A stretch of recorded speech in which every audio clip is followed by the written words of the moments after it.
Nous arrivons au 16 juillet 1942. Nous avons déjeuné à la maison, mes parents, mon petit frère Raymond, Anna et moi-même. Anna, à ce moment-là, avait en partie arrêté ses cours. Il n'était pas très régulier depuis qu'il y avait eu la guerre. Après le déjeuner, elle a dit à mes parents qu'elle allait chez une amie. Elle a dit chez quelle amie elle allait, mes parents n'ont pas vu d'inconvénient, vas-y. Elle est partie et je suis restée à la maison avec Raymond.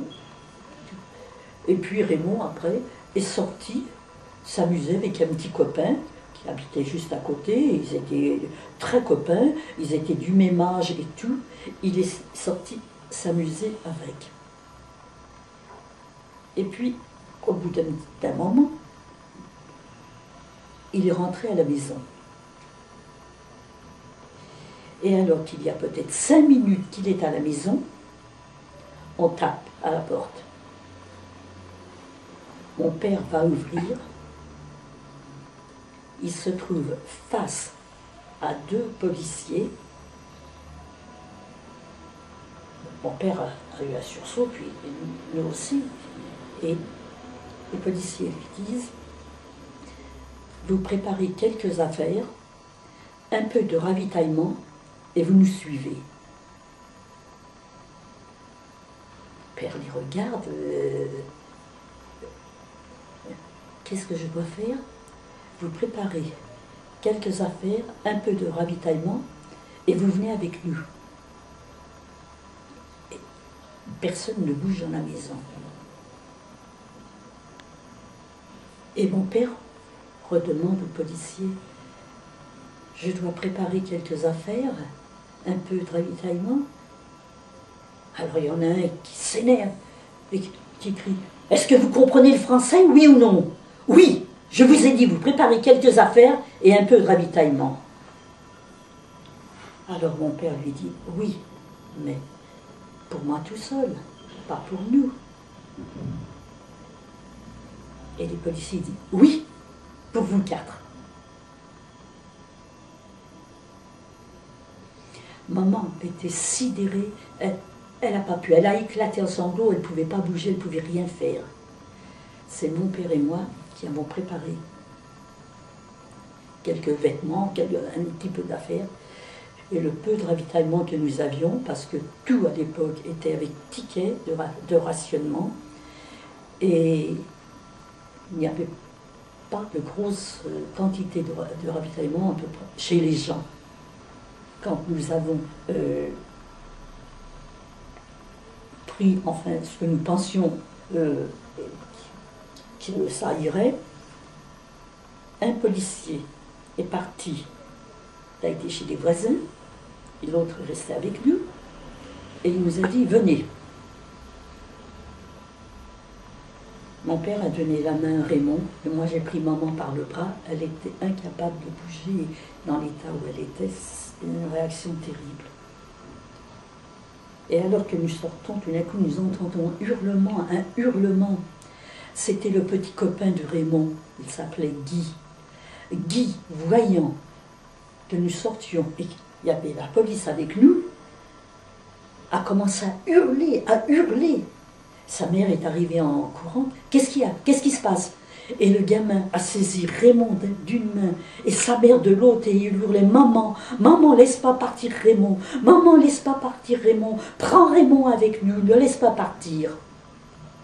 Cette femme a dit: laissez-moi le petit, je le garde avec mon fils.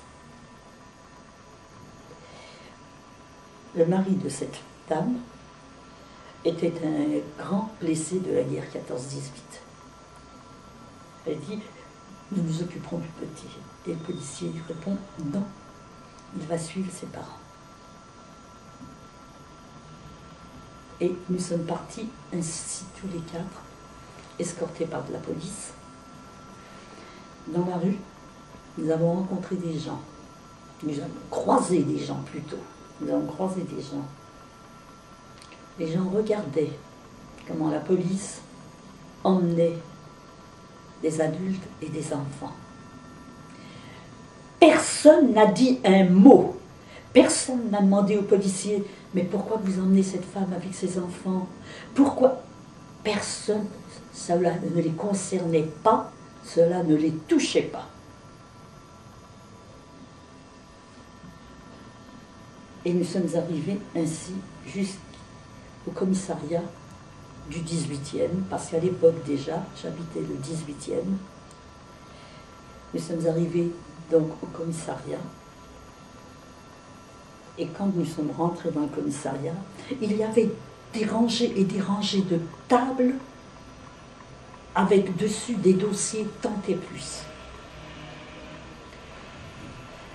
Les policiers nous ont demandé nos papiers. Obligation était pour les jeunes à partir de 15 ans d'avoir une carte d'identité. Mes parents ont présenté leurs papiers, j'ai présenté ma carte d'identité et ils vérifiaient sur leur grand livre, leur listing, si nous étions notés dessus. Et puis, quand ils arrivent à moi, ils regardent, ils me disent « Vous êtes libre, vous pouvez partir. »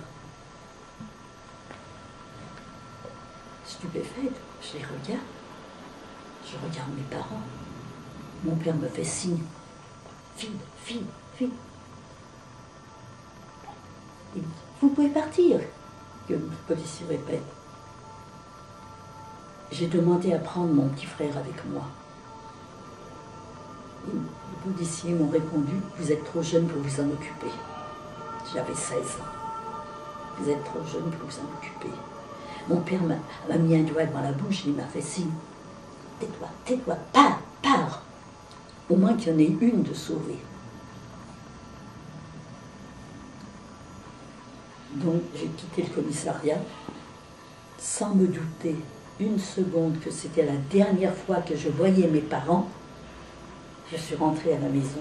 Ma sœur Anna est arrivée quelques instants après. Elle m'a dit, quand vous êtes parti avec la police, j'étais pour rentrer à la maison. Je voulais me précipiter, vous rejoindre. Mais des voisins m'ont vu, ils m'ont retenu, ils m'ont emmené dans un café, ils m'ont caché dans un coin, ils ne m'ont pas laissé sortir. Elle me dit, on va téléphoner à notre sœur aînée, à Esther. Sa réaction a été, ne bougez pas, j'arrive tout de suite. Elle m'a dit, le temps que j'arrive, ce que j'ai fait, dès que vous m'avez appelé, j'ai téléphoné à Maurice, mon frère, pour lui dire de ne surtout pas rentrer ce soir, qu'il dorme par terre, à son travail, là-bas, n'importe quoi, mais qu'il ne rentre pas. Nous ne pouvions pas rester à la maison, c'est pas possible, je ne vois pas comment on aurait passé la nuit. Anna connaissait une femme qui était directrice d'une institution, la protection de la jeune fille, au 150 boulevard Magenta. La réaction de la directrice, venez, toutes les trois, venez à la maison, et elles se sont arrangées pour nous coucher là-bas aussi, pour ne pas que nous passions cette première nuit seules, toutes les trois dans cette maison. Il faut vous dire d'abord quelque chose.